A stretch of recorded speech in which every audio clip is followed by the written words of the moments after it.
สัมพุทธเจ้าจงมีแก่บรรดาสาธุชนท่านผู้ฟังทุกท่านที่ได้มีโอกาสเปิดวิทยุรับฟังรายการเสียงธรรมก่อนรับตาช่วงที่2ทางสถานีวิทยุเพื่อการศึกษาพระพุทธศาสนาและจริยธรรม FM ความถี่ 104.50 เมกะเฮิรตซ์วัดฝ่ายหินตำบลสุเทพอำเภอเมืองจังหวัดเชียงใหม่เมตตาในท่านพระครูสมุวิสุวัตรวรกิโจท่านเจ้าอาวาสท่านผู้อำนวยการวิทยุแห่งนั้นถวายเวลาให้ธรรมาภาพน้อมนำเอารายการนี้มาอุเอิญเจริญพรมาเป็นปฏิพรกับบรรดาท่านสาธุชนท่านผู้ฟังทุกท่านที่อยู่ท่าดาฟังอยู่ทางบ้านน้ำธรรมคำสอนจากรายการเสียงธรรมก่อนรับตามีให้บรรดาญาติโยมได้ยินได้ฟังทุกวัน19:05 นาทีถึง20หรือ2 ทุ่มโดยประมาณวิทยุดังกล่าวเมื่อพร้อมกันแล้วจะได้นำพาญาติโยมกราบพระไหว้พระสวดมนต์กันตามสมควรแก่เวลาแล้วก็อู้ธรรมะในที่สุดก็พายแผ่ยายบุญถึงวัดถึงตัวตนเฮาท่านทั้งหลายอาจจะเป็นวันคล้ายวันเกิดพร้อมแล้วกราบ1กราบ2กราบ3กราบ4กราบ5อะระหังสัมมาสัมพุทโธภะคะวาพุทธังภะคะวันตังอภิวาเทมิกราบสวากาโตภะคะวะตาธัมโมธัมมังนะมัสสามิกราบสุปฏิปันโนภะคะวะโตสาวกสังโฆสังฆังนะมามิกราบมาตาปิตุคุณังอหังวันตามิกราบคุณูปการีวันตามิกราบพระพุทธกราบพระธรรมกราบพระสงฆ์กราบระลึกถึงคุณพ่อคุณแม่กราบระลึกถึงคุณของครูบาอาจารย์ต่อไปก็ตั้งอกตั้งใจสมาทานแก้ว5 โกฏถากเป็นลำดับไปเนอโยพุทโธอันว่าพระพุทธเจ้าตนได้ตนพระเสริฐอุดมกว่าหมู่สัตวโลกอันมีญาณปัญญาหาที่สุดบ่ได้นั่งอยู่แล้วดีนักบ่หวั่นไหวแต่พญามารนั่งเนื้อแต้นแก้วตาแทบไกลเก่าไม้มหาโพธิ์ตนพระเสริฐอันพระชนแพ้สงครามอย่างใหญ่ยังพญามารกับตังเสนาลิโพลมารเอกาจากันจริงก็ได้ถึงแล้วเนี่ยสัมโพธิงยังพญาสัพพัญญูตยานถ้ารัตหูใหญ่อย่าทำตังมวลอาหังอันว่าคาปันนามามีก็โนบน้อมไว้โดยกายวจีมโนตังพุทธังยังพระพุทธเจ้าตนนั่นแลโยมกะธรรมโมอันว่ามกะธรรมอันใดอันประกอบด้วยอัตถังกิโกอันประกอบด้วยองค์8ประการนั้นมิสัมมาทิฏฐิอาทิโกอันมีสัมมาทิฏฐิเป็นต้นอริยปัตโตอันเป็นหนทางอันนี้ไกจะบาปอันอุชุกามโกอันเป็นหนทางเส้นซื่อบ่กดบ่เลี้ยวโมกเข้าปเวสายะเพื่อเข้าสู่นิพพานอันพ้นจากทุกข์ในวัฏสงสารจะนานังแห่งคนทั้งหลายก็มีแลอายังมกะธรรมโมอันว่ามกะธรรมอันนี้อันกะทำคือบาปกะทำคือละหับดับหายทุทัสโสนโยอันมีนัยยะอันควรจักหูจักหันยากนักปะนิยานิโกน้ำสัตว์ถือออกจากวัฏสงสารโหติก็มีแลอาหังอันว่าคาปันนามามีก็นบน้อมไว้โดยกายวจีมโนตังธรรมังยังพระสัทธรรมเจ้านั้นแลโยสังโฆอันว่าพระสังฆเจ้าหมู่ใดวิสุทโธอันบริสุทธิ์จากบาป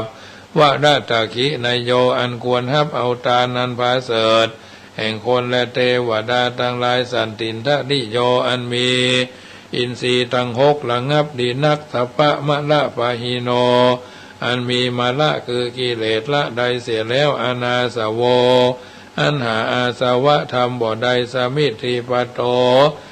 อันใดถึงแล้วยังความสำลิดทีบรมวรคูเนหิเนเกหิโดยหมู่คนทั้งหลายอันมากโหติก็มีแลอาหังอันว่าคาปันนามามีก็นบน้อมไว้โดยกายวจีมโน ทั้งสังฆังซึ่งพระสังฆเจ้านั่นแลอาหังอันว่าคานามามีก็โนบน้อมไว้พุทธังยังพระพุทธเจ้าทารัตหูใหญ่อย่าทำตังมวลคุณสาขลันตังอันมีคุณปันดังน้ำมหาสมุทรอาหังอันว่าคานามามิก็โนบน้อมไว้ธรรมังยังพระสัทธรรมเจ้ามุนิราชเตสิตังอันพระพุทธเจ้าอักเทศนาอาหังอันว่าคานามามีก็นบน้อมไว้สังฆังอย่างพระสังฆเจ้ามุนิราชสาวกังอันเป็นลูกศิษย์ฟังคำสอนแห่งพระพุทธเจ้าอาหังอันว่าคานามามีก็นบน้อมไว้กรรมฐานะตายกาจะนิยังครูบาอาจารย์เจ้าอันเป็นกรรมฐานะตายกานิพพานามาคูเทสกังนั้นสำแดงของแห่งนิพพานอันว่าขีอาโมพุทธปูจาอันว่าขีญาอันใดปูจายังพระพุทธเจ้ามหาเถจามีเถจาอนุภาวะอันมากธรรมปูจาอันว่าขีญาอันใดปูจายังพระสังฆเจ้าสังฆเจ้ามีโภคาสัมปะหาโภคามีโภคาสัมปติเขาของอันมากก็มีแลโอติก็มีแลอันว่าผูคาก็ว่ายังอันว่าผูคาทั้งหลายแม่นต่วนเตียวไปมาคือตายแล้วเกิดเอากำเนิดไหลตีในวัฏสงสารยังพระข้าพเจ้าทั้งหลายก็ไว้สายังพระพุทธเจ้าตนชื่อเมตยะอันจักมาเป็นพระพุทธเจ้าไปนาอันว่าพุทธเจ้าตนชื่อเมตยะอันคนและเทวดาทั้งหลายหากปูชาบ่เกิดมาเตือตราบใดบ่เกิดมาเตือตยาวะตราบใดมายังอันว่าผู้คาทั้งหลายสังสารันโตปิแม่นต่วนเตียวไปมาคือตายแล้วเกิดเอากำเนิดไหลตีสังสาเลในวัฏสงสาร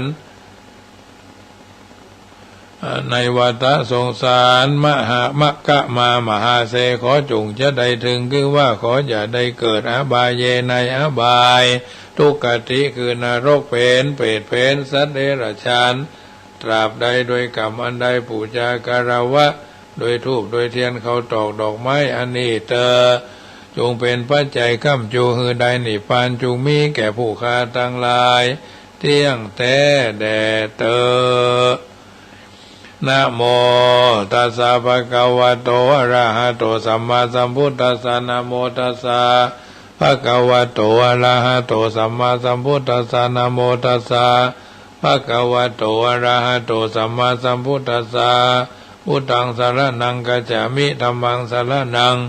กัจฉามิสังฆังสรณังกัจฉามิทุติยัมปิ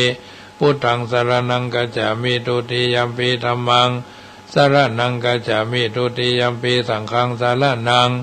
กัจฉามิตติยัมปิพุทธังสรณังกัจฉามิตติยัมปิ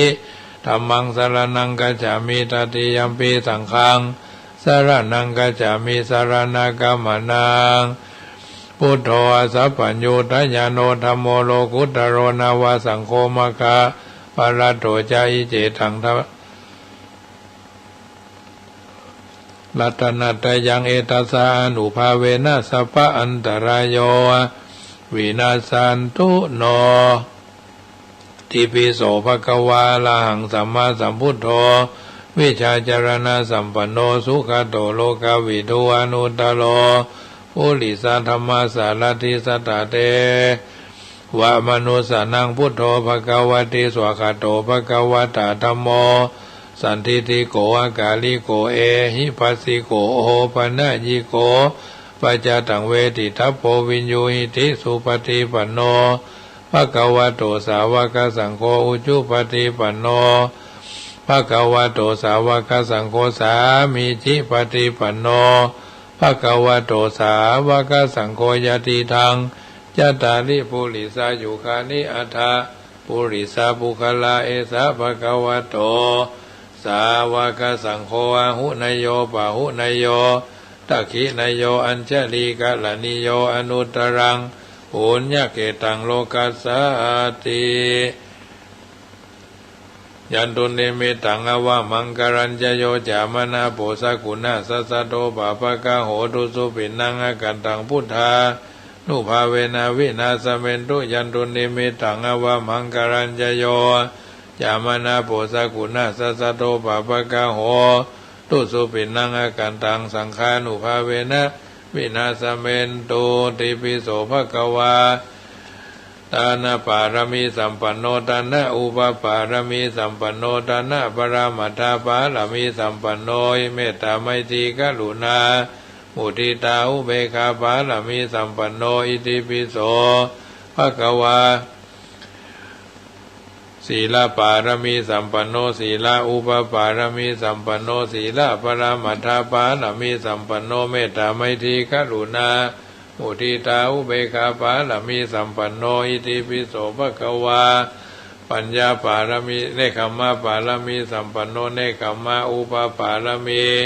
สัมปันโนเนคขมะปรามัทธาปารมีสัมปันโนเมตตาไมตรีกรุณามุทิตาอุเบกขาปารมีสัมปันโนอิติปิโสภควาปัญญาปารมีสัมปันโนปัญญาอุป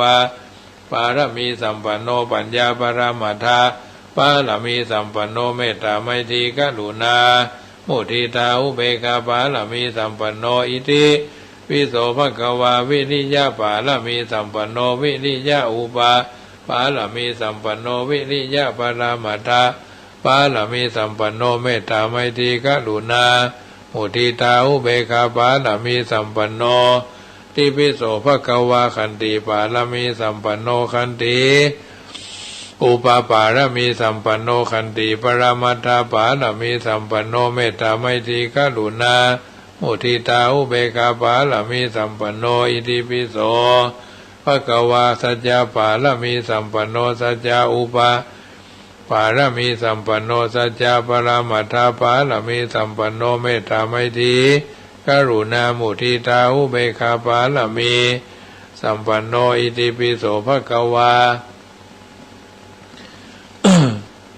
อธิฐานะปารมีสัมปันโนอธิฐานะอุปปารมีสัมปันโนอธิฐานะปรามัทธาปารมีสัมปันโนเมตตาอธิฐานะปรามัทธาปารมีสัมปันโนอิติปิโสภควาเมตตาปารมีสัมปันโนเมตตาอุปปารมีสัมปันโนเมตตาปรามัทธาปารมีสัมปันโนเมตตาไมตรีกรุณามุทิตาอุเบกขาปารมีสัมปันโนอิติปิโสภควาอุเบกขาปารมีสัมปันโนอุเบกขาอุปปารมีสัมปันโนอุเบกขาปรามัทธาปารมีสัมปันโนเมตตาไมตรีกรุณามุทิตาอุเบกขาปารมีสัมปันโนติปิโสภควาทัสสะปารมีสัมปันโนทัสสะอุปปารมีสัมปันโนทัสสะปรามัทธาปารมีสัมปันโนเมตตาไมตรีกรุณามุทิตาอุเบกขาปารมีสัมปันโนโสภควาอิติปิอธิอิมัสสมิงกายเยเกสาโลมานะขาทันจาตโจมังสังนะหารุอธิมิจังวะกังอัตยังยักกันังกิโลมากังปิหากังปะภาสังอันตังอันตาคุณังอุทะลิยังกะลิสังปิตังเสมหังบุโพโรหิตังเสโทเมโทอสุวัสสาเกโลสิงคานิการสิกามุทังมัตตะเกมัตตะลุงคันติตัวติงสากาลังอาหัมปีข่มหิจติธรรมโมจติอนาติโตหันทาหังกันละยานังกะโรมิกะเยนะวาจามะนาสาเตวตูตยามหังอหัมปีข่มหิพยะจาลาธรรมโมยะรังอนาติโตหันทาหังกันละยานังกะโรมิกะเยนะวาจามะนาสาเตวตูตยามหังอหัมปีข่มหิพยะทิธรรมโมพยะทิงอนาติโตอันทาหังกันละยานังกะโรมิกะเยนะวาจามนาสาเตวตูตยามหังอหัมปิโคมิทุกโขธัมโมทุกโขอนาติโตอันทาหังกันละยานังกะโรมิกะเยนะวาจามนาสาเตวตูตยามหังอหัมปิโคมิมะระนะธัมโมมะระนังอนาติโตหันทาหังกันละยานังกะโรมิกะเยนะวาจา มานาสาเทวตูตยามหังอาหังสุขีโตโหมิอาหังอเวโรโหมิอาหังอภยาปัจโจโหมิอาหังอนิโคโหมิอาหังสุขีอัตตานังปริหารามิทัสสาสุทิสาสัพเพสัตตาเวราหุนตุอภยาปัจจาหุนตุอนิคาหุนตุสุขีอัตตานังปริหารันตุสวาธุพระปัญญาปารมี30ตาสวาธุพระปัญญาปารมีวัดแวดล้อมวิริยาปารมีออมระวังดีศีลปารมีบังออกบังดาบเมตตาปารมีพาแพ้ตั้งปืนตาหน้าปารมีคือเป็นผืนดังต่ออุเบกขาปารมีคือก่อเป็นเวียงสัจจะปารมีแวดละวังดีเป็นไม้ไตรคันตีปารมีกายเป็นหอกเป็นดาบบังหน้าไม้และปืนไฟอธิฐานปารมีพันดาบไปทุกแห่งแข็งแห้งกว่าฝูงหมู่มารปีศาจภัยเพศทุกตะเวกพบที่พังไปนี้นางธรณีอัศจรรย์โสสะเหมือนฟันอยู่ข้างๆน้ำนาทีนองกวางตอกกวางแตกตีฟองละนองละนอกกลายเป็นข้าวตอกดอกไม้ถ้าวายปู่เจ้าพระแก้วแก่นไทยสตันพระพุทธังเอ๋ยจงมาภายโปรดอนุญาตโทษโปรดผู้ฆ่าแต่ดีลีแม่ธรณีออกมาหีดมวยผมอยู่ที่ท่าจ้างหายคายข้าจังงาซับดินพ้นน้ำนาทีลงพัดพายพอจ้างพายหักตกเต้าพยามารห้องเอาปูนกลัวกาบยอมือคืนตุนหัวใส่เกาผู้ฆ่านี่เล่าได้ชื่อว่าลูกศิษย์พระพุทธเจ้าผู้มีบุญสมปานอันมากนักพระพุทธเจ้าจึงตั้งพระปัญญาปารมีไว้เกาจันตั้งไว้ตั้งนาก็ได้เกาจันตั้งไว้ตั้งหลังก็ได้เกาจันตั้งแต่หัวแผ่วตีนก็ได้เกาจันตั้งแต่ตีนแผ่วหัว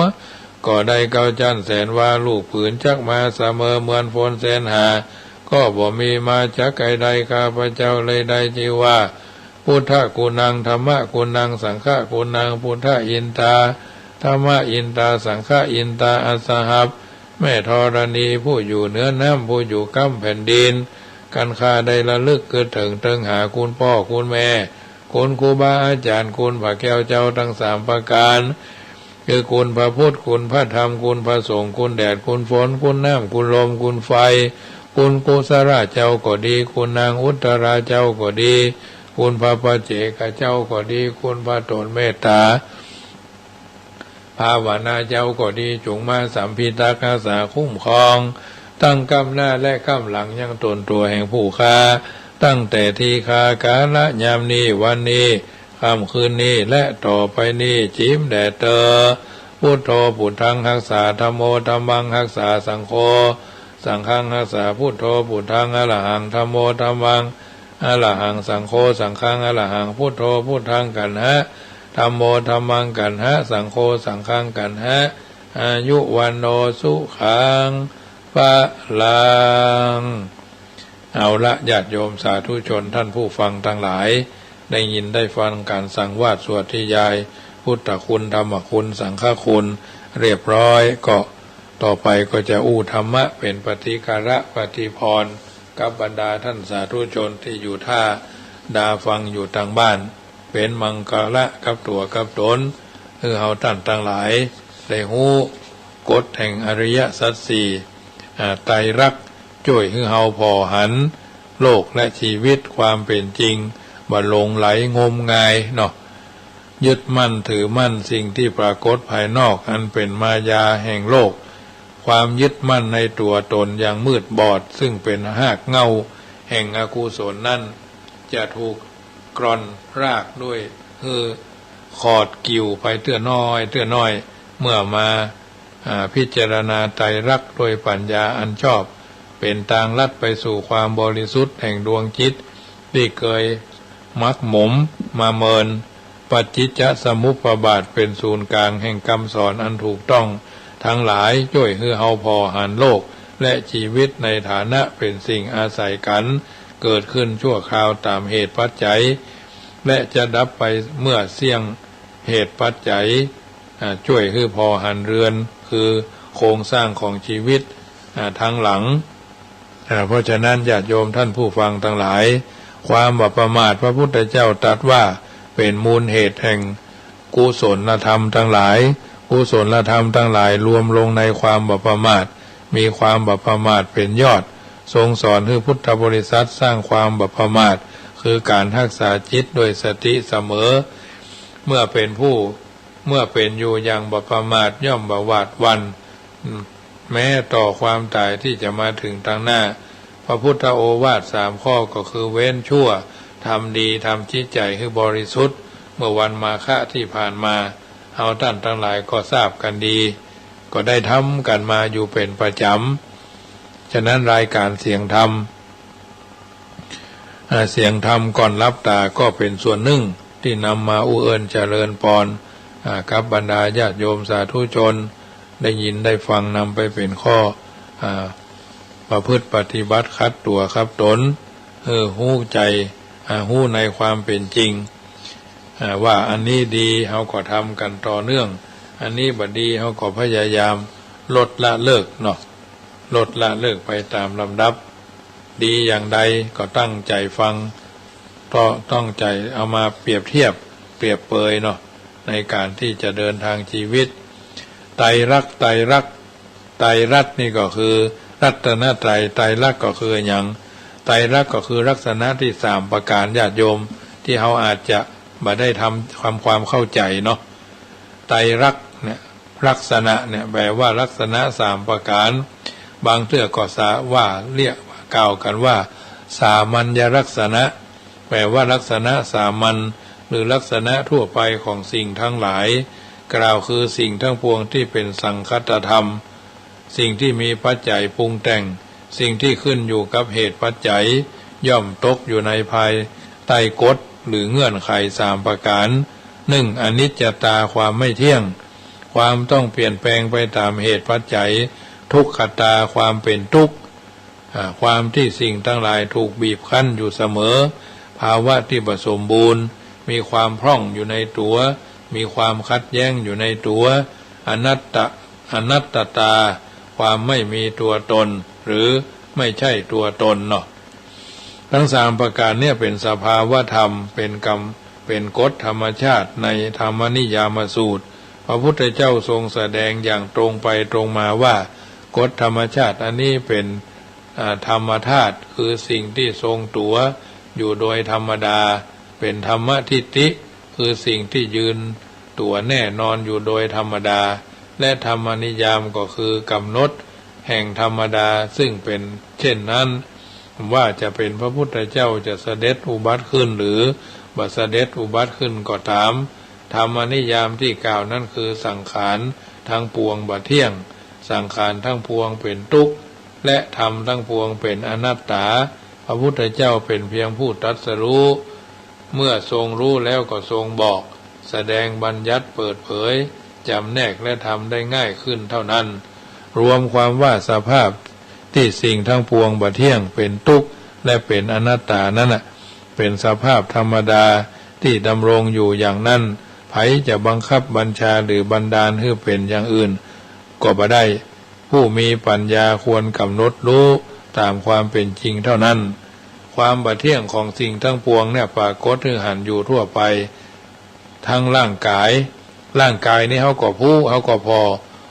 ตัวอยู่ตลอดเวลาว่าผมขนเล็บฟันหนังเนี่ยเขาหันกันชัดๆเมื่อตอนเขาเป็นละอ่อนน้อยมันก็ไปแถมยังเขาพันในตัวเขาก็พอลูกพอหลานนะฮะตัวน้อยๆให้แว่ให้กินขนมก็ไม่ใช่หู้เรื่องจะไปก็ไปอยู่จะไปเนี่ยก็เนี่ยอยู่จะไปทำก็ทำอยู่ให้แว่ดักเนี่ยมันจะหาฟังเราให้แว่เนี่ยคือสังขารใหญ่ขึ้นมาก็ยังแควนน้อยหู้เรื่องจะไปผู้เนิ่มันก็ไปจะไปเนี่ยระวังหมาครบกว่าเนิ่มันก็ไปอันนี้หู้เขาก็หู้เราญาติโยมเนี่ยเขาก็หันสิ่งรอบข้างเขาเนี่ยจิตใจเขาก็เหมือนกันวัตถุก็เหมือนกันหรือผู้คนภายนอกที่เขาหันและเข้าไปเกี่ยวข้องมีสิ่งเดียวที่เที่ยงก็คือความบ่เที่ยงนั่นเองมีความต่อเนื่องที่กล่าวไว้ในคัมภีร์พุทธศาสนาว่าลักษณะสำคัญอย่างหนึ่งลักษณะสำคัญอย่างหนึ่งของโลกทั้งปวง รวมทั้งเทวโลกโดยก็คือความบ่เที่ยงสัพพัสสะโลกัสสะเอสวะเอเสวะธัมโมยะทิทังอนิจจังนะสุภาษิตทางตะวันตกทำนองนี้เป็นการพูดว่าบ่มีอันอย่างคงยั่งยืนนอกจากความเปลี่ยนแปลงความเปลี่ยนแปลงเป็นสิ่งเดียวที่ถาวรนะความทุกข์ในไตรลักษณ์นั้นคลุมเอาความทุกข์ทุกรูปทุกแบบทั้งทุกขเวทนาในธาตุห้าในขันธ์ห้าทุกในอริยสัจและทุกในไตรลักษณ์เนี่ยกล่าวโดยย่อก็คือพุทธศาสนาทรงแสดงทุกข์คือทุกขตาไว้สามอย่างหนึ่งทุกขตาหมายถึงทุกขเวทนาคือความรู้สึกที่เกิดกับกายกับจิตคือความทุกข์กายบ่สบายใจนั่นเองวิปริณามะทุกขตาความทุกข์ที่แปลเป็นทุกข์ก็คือความทุกข์ที่เจือความสุขที่แปลเป็นทุกข์กล่าวคือความสุขที่เจือด้วยอามิตรความสุขที่มีความทุกข์แฝงอยู่จักแสดงตัวเมื่อถึงเวลาและโอกาสอันควรตัวอย่างเช่นความสุขจากกามคุณสุขจากอบายมุขสุขจากความเพลิดเพลินในอารมณ์ต่างๆสังขาระทุกขตาก็ความทุกข์ต้องตัวความทุกข์ของตัวสภาวะคือตัวสังขารเองบอกว่าจะเป็นสังขารภายในคือความคิดปรุงแต่งเช่นสังขารในขันธ์ห้าและสังขารภายนอกหมายถึงสิ่งที่มีเหตุปัจจัยมาประชุมกันปรุงแต่งขึ้นเช่นร่างกายของคนหรือสารประกอบทั้งหลายอื่นล้วนแต่ถูกบีบคั้นด้วยเหตุปัจจัยมีความสมบูรณ์ในตัวเองมีความพ่องและความขัดแย้งพร้อมที่จะก่อให้เกิดทุกข์แก่ผู้บ่ฮู้เท่าทันความเป็นจริงเข้าไปเกี่ยวข้องกับสิ่งต่างๆอย่างมืดบอดบ่มีปัญญาเป็นเครื่องสกัดออกสังขารทุกขตานี่แหละตรงกับความทุกข์ในไตรลักษณ์ที่คุมเอาความทุกข์ทุกอย่างไว้ในหนังสือลักธรรมชั้นเอกคือธรรมวิจารณ์ป่อน้อยป่อหนานหรือธรรมศึกษาชั้นเอกที่เคยเรียนกันมาในพระนิพนธ์เจ้าพระคุณสมเด็จพระมหาสมณะเจ้ากรมพระยาวชิรญาณวโรรสได้จำแนกไว้10ประการซึ่งในหนังสือธรรมวิจารณ์นี่นะ1สภาวะทุกข์ตามสภาพสังขารเกิดแก่เจ็บตาย2ปกิณกะทุกข์จรก็คือความเศร้าโศกเสียใจพิไรรำพันต่างๆ3นิพันธทุกข์เนืองนิดหนาวร้อนหิวกระหายปวดอุจจาระปวดปัสสาวะเนี่ยพยาธิทุกข์อันสืบเนื่องจะมาจากโรคคือความเจ็บป่วยต่างๆสันตาปทุกข์เพราะถูกกิเลสเผาคือเร่าร้อน6วิปากทุกข์เกิดจากวิบากคือผลของกรรม7สหคตทุกข์ไปด้วยกันเพราะเกี่ยวเนื่องเป็นพ่อเป็นแม่เป็นลูกเป็นพี่เป็นน้องเป็นเพื่อนเป็นฝูงเป็นอาทิอย่างหนึ่งแถมอย่างหนึ่งคือความทุกข์อันแฝงมากับโลกธรรมส่วนที่น่าปรารถนาก็คือลาภยศสรรเสริญและสุขซึ่งจะกลายเป็นทุกข์เพราะแปรปรวนไป8อาหารปริเยติทุกข์อาหารปริเยติทุกข์ในการทำมาหากิน9วิวาทะมูลกะทุกข์อันมีวิวาทเป็นมูลเหตุคือมีสาเหตุมาจากการทะเลาะวิวาทกัน10ทุกขขันธ์คือทุกข์รวบยอดทุกข์เพราะมีขันธ์5ข้อนี้ตรงกับสังขารทุกขตาในทุกขตา3ข้อข้างต้น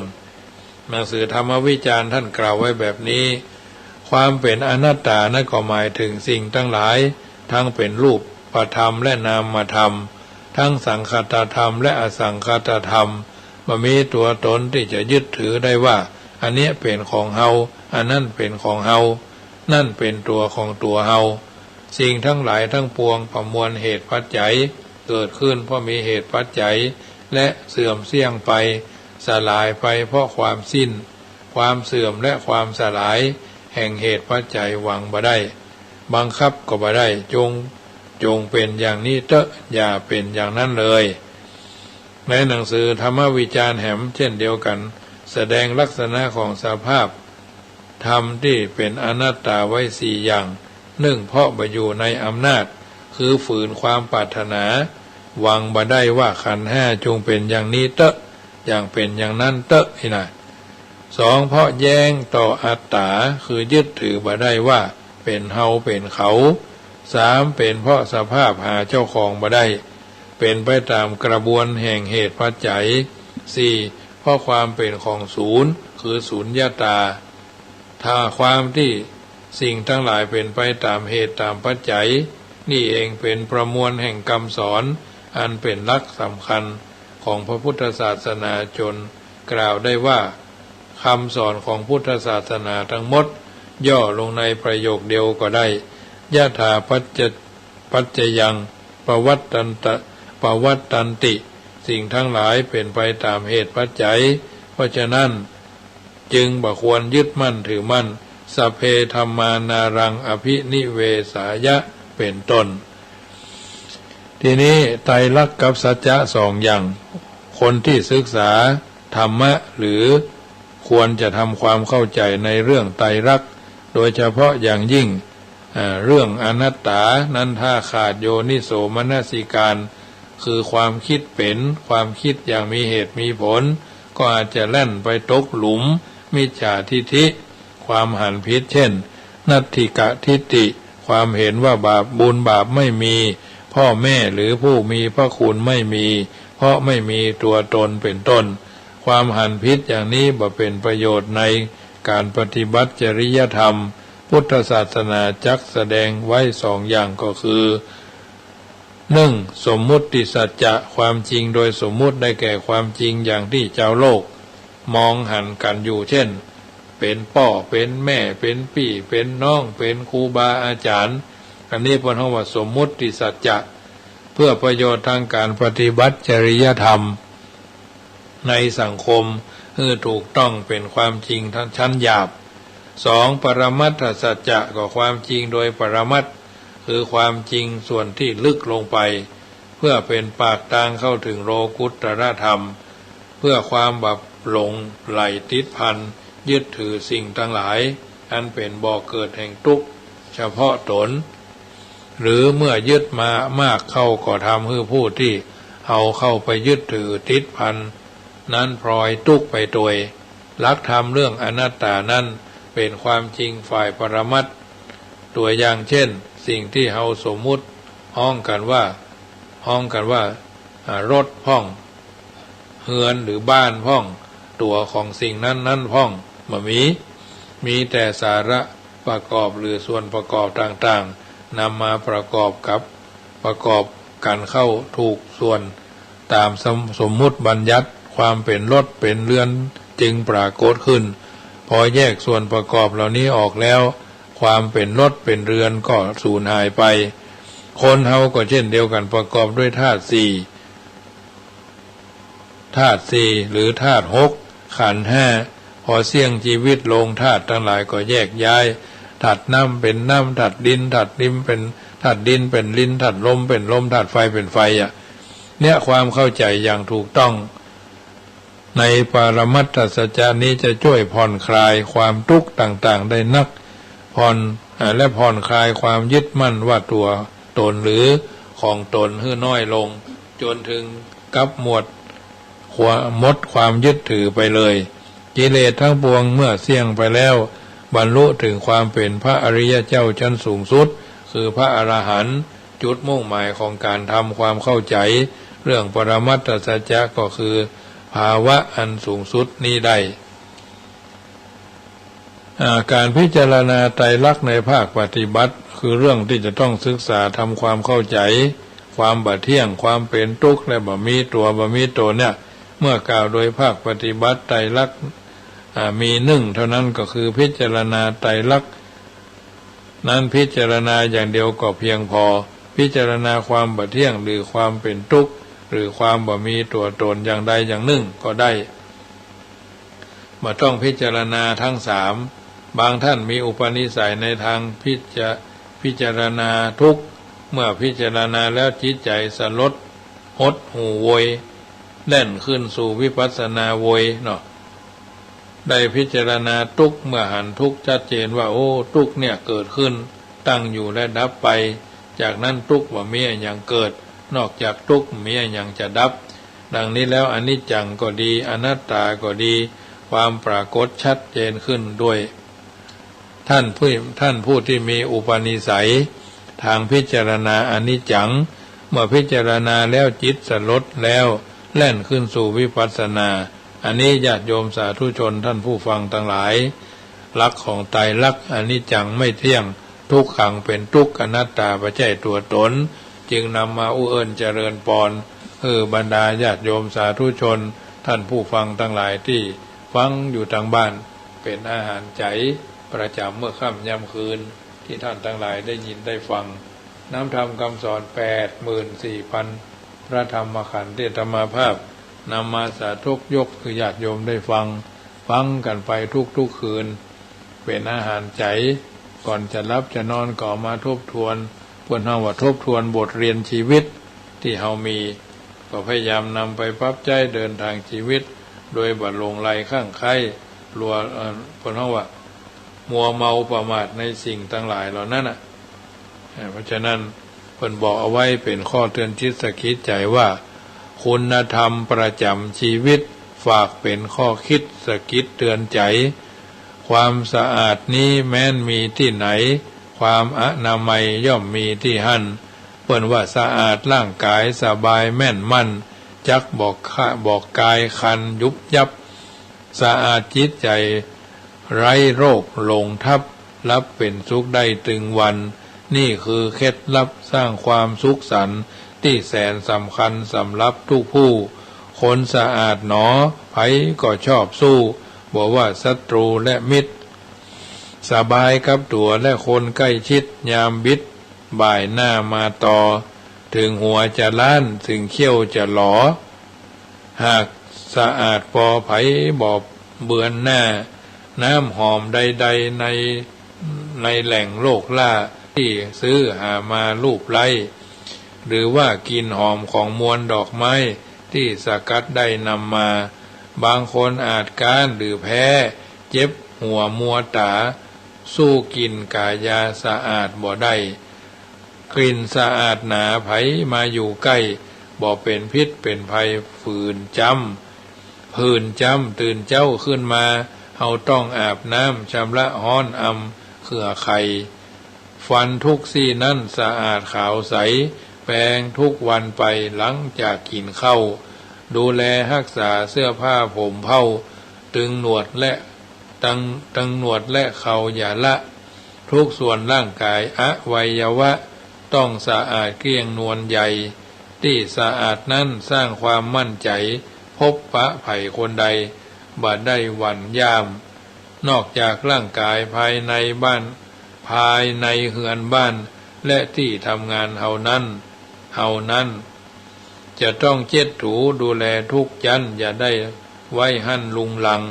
ห้องนอนห้องน้ำตึงหน้าตึงหลังอย่าปล่อยผุพัง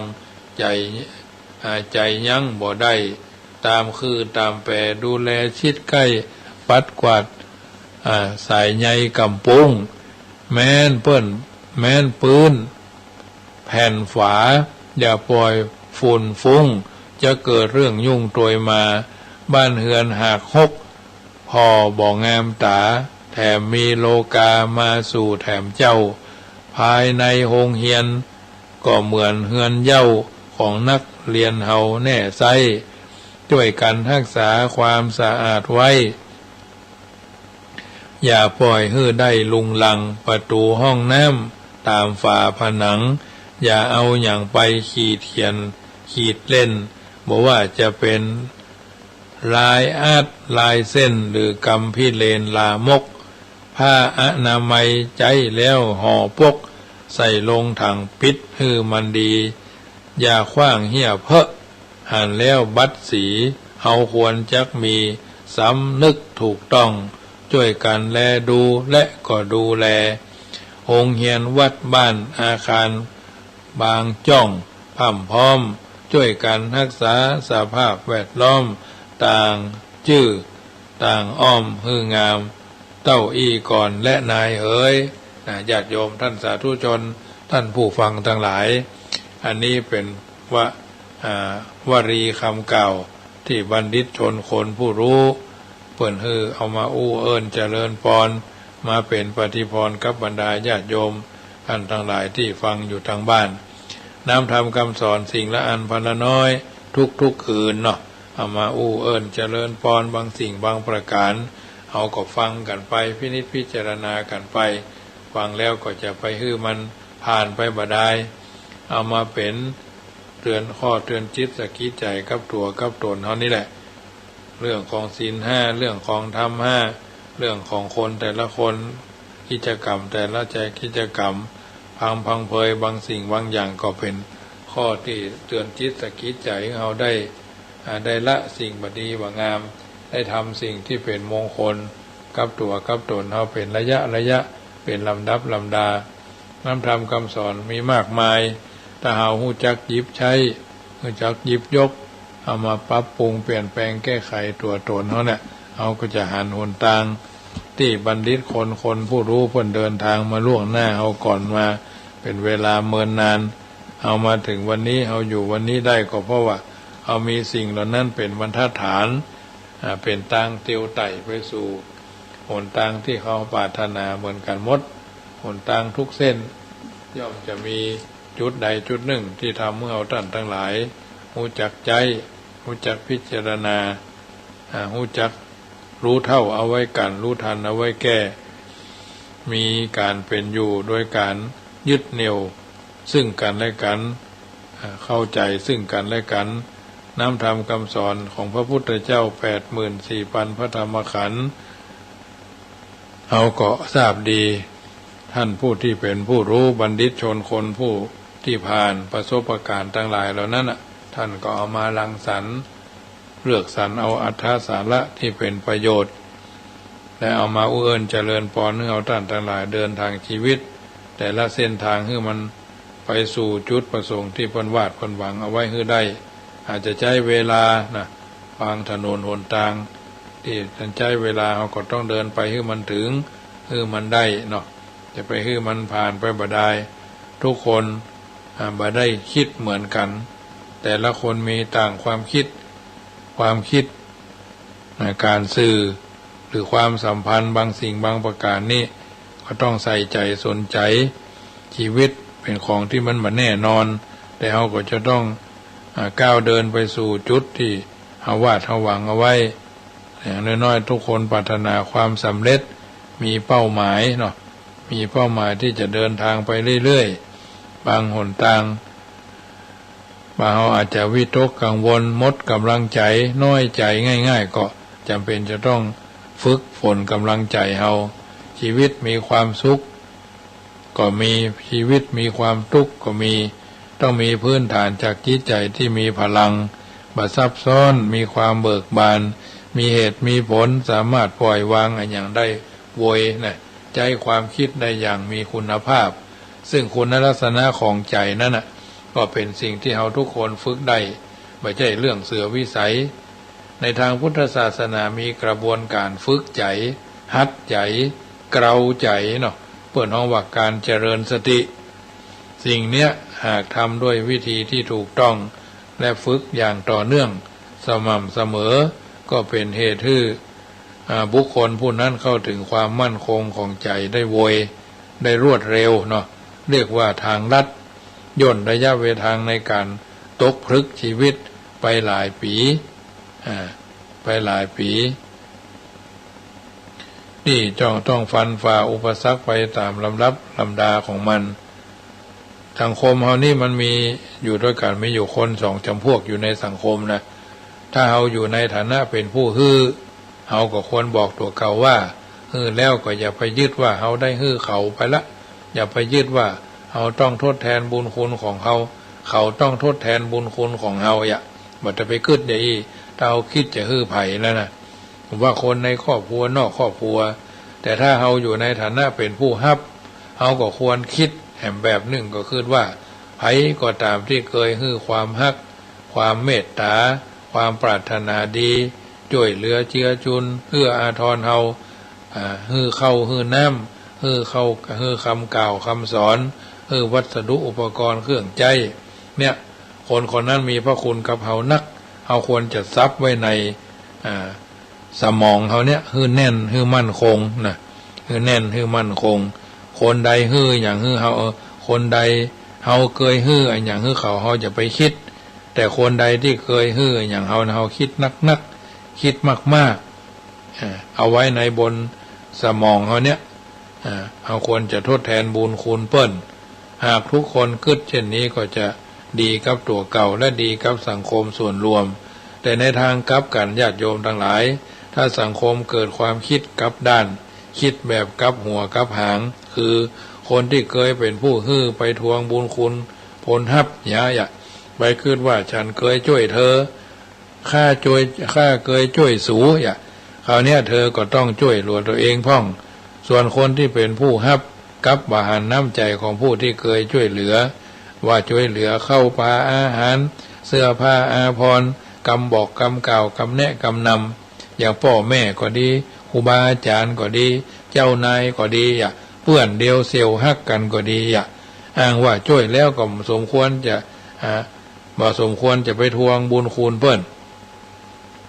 ถ้าหากคิดแบบนี้ในความสัมพันธ์ก็จะมีแต่การทะเลาะขัดแย้งทวงบุญทวงคุณกันเรื่อยมันคุดจะฮอดกูช่วยมันนะโอ้มันบ่จะมาช่วยอย่างเฮาพอละกูถึงช่วยมันซ้ำไปคิดเสียทีโตดกันไปโตดกันมาเพราะต่างฝ่ายต่างบ่พอกิเลสของตัวเก่ากิเลสอย่างกิเลส1,500กิเลส1,500ตัณหา108แต่กลับไปพอกิเลสแห่งฝ่ายเอาตัวเก่าบ่พอเนี่ยสุมาเด้อตดของตัวเก่าเมนเอาตดของตัวเก่าหอมนี่ตดคนอื่นเมนหมดอุจจาระคนอื่นเมนของตัวเก่านี่หอมเนี่ยพอข้ามความหันแก่ตัวของตัวเก่าไปแต่ไปพอความหันแก่ตัวของแห่งฝ่ายหากความคิดเช่นนี้อย่างลากลึกระยะยาวต่อไปจะมีไผมาช่วยไผระยะโยมสังคมต่างคนต่างอยู่หันแก่ตัวเอาเปรียบอันจังอันบ่มีไผช่วยไผเพราะมีไผมีหน้าที่ต้องฮื้ออย่างไผแถมแล้วและบ่มีไผทดแทนบุญคุณไผความสัมพันธ์ของมนุษย์ก็จะกลายไปในลักษณะแห้งแล้งเหมือนดินแปะดินฝนบตกโยมฮื้ออย่างให้อย่างผู้ให้รับอย่างผู้ให้โลกนี้จึงอยู่รอดให้อย่างผู้รับและรับอย่างผู้รับโลกนี้จะวอดวายวันนี้รายการเสียงธรรมก่อนรับตาก็มาถึงช่วงสุดท้ายท่านญาติโยมสาธุชนอยู่ทางบ้านฟังแล้วเป็นจะใดก็ขออนุโมทนากับบรรดาญาติโยมที่ได้ร่วมทำบุญกันมาหลายๆอย่างแต่ว่าก็ดีโยมแม่พิกูลวัฒนพันธ์นส.จันทิราธรรมคุณร่วมทำบุญเกี่ยวกับโรงเย็นและก็ราชรถคนละ1กล่อง400 บาทกระน้ำกาไฟแถม100 บาทอนุโมทนาและได้รับเรียบร้อยสาธุอนุโมทนาบุญกินบุญทานที่ท่านทั้งหลายได้ร่วมกันมาธรรมาภาพก็ทยอยประกาศไปเรื่อยๆให้ท่านทั้งหลายได้ทราบวันนี้ก็ประกาศอนุโมทนากับหลายๆฝ่ายซึ่งรายการวิทยุบางเทื่อเวลามีน้อยบางสถานีเพิ่นมีข้อกฎกติกาว่าไม่ควรจะประกาศบ่อยแม่ 4,000 มณีโชติพร้อมครอบครัว2 กล่อง400 บาทเจริญพรแม่วิธาน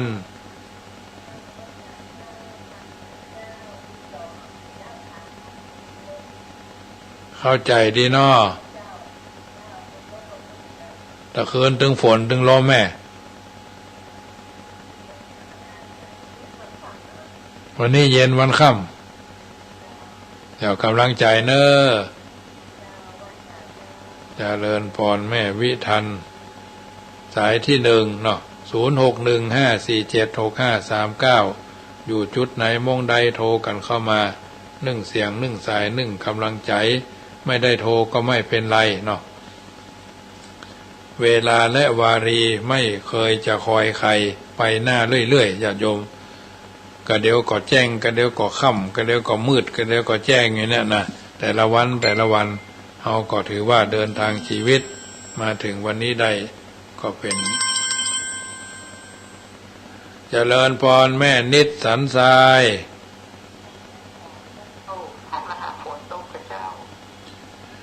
ทางเพศก็ตะคืนถึงฝนถึงลมแม่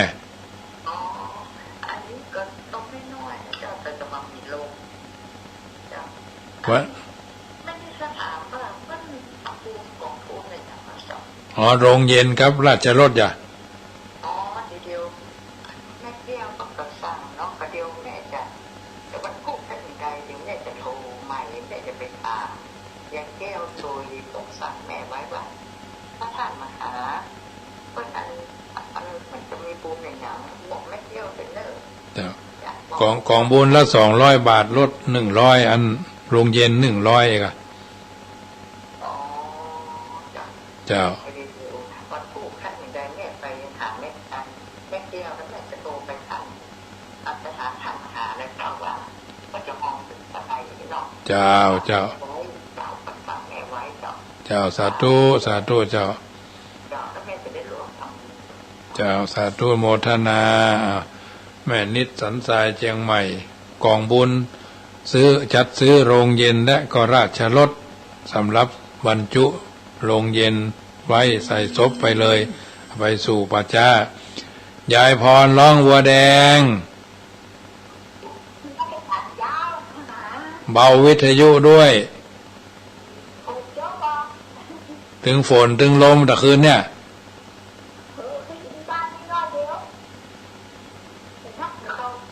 ก็เอาน้ำเลื่อนเหมือนกันเนอะ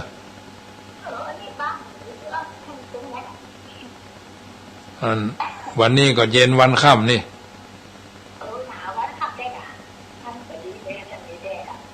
มันทางเพศก็อากาศก็เป่งแล้วยังแคว้นหน่อยอากาศก็แดดบะหารวันค่ำวันเนี่ย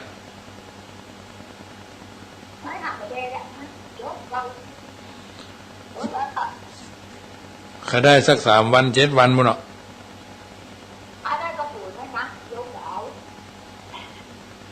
เราขึ้นเปิดพัดลมไหนวะเอาลมก่อน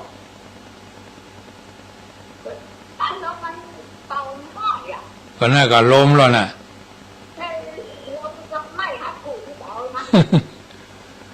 ลมหัวปีแล้วฟ้าสายบ่ม่วงมั้งหรอเจ้าโมทนาเนอะกี่ข้าวแรงล่ะฮะผ้าใคร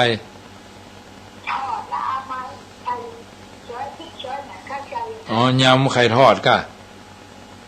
ผ้ายำก็ได้ผ้าก็ได้แล้วแต่ปัจจว่าเนาะ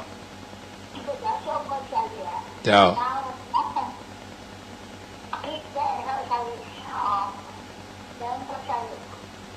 นำไปตามนั่นแล้วเนาะเจ้าโมทนาเนอสาธุอ้าวยายพรร้องวัวแดงสายสุดท้ายแล้วเนาะเจริญพรอนุโมทนาสาธุชนทุกคนทุกท่านทั้งในเฟซก็ดีทั้งทางวิทยุก็ดีฟังอยู่พลังเงียบก็ดีเป็นบุญเป็นกุศลเป็นบารมีเนอะแต่ละคืนฟังรายการเสียงธรรมก่อนรับตาทุ่มถึง2 ทุ่ม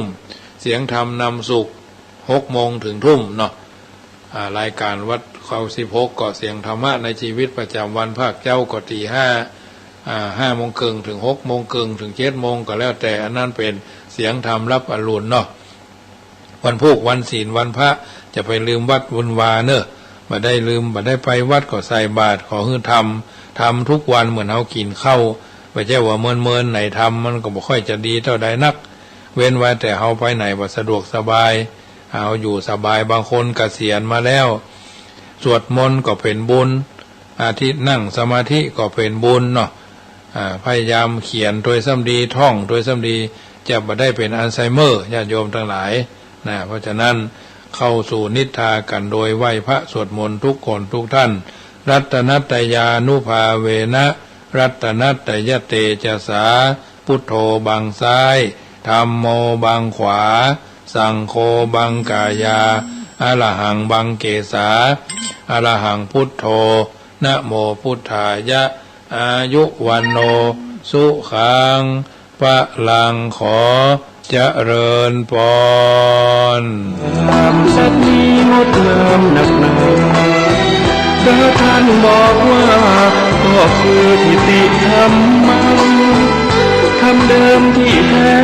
พ้นจากสังขารธรรมจิตว่างเลิศล้ำหรือสุญญตานิพพาน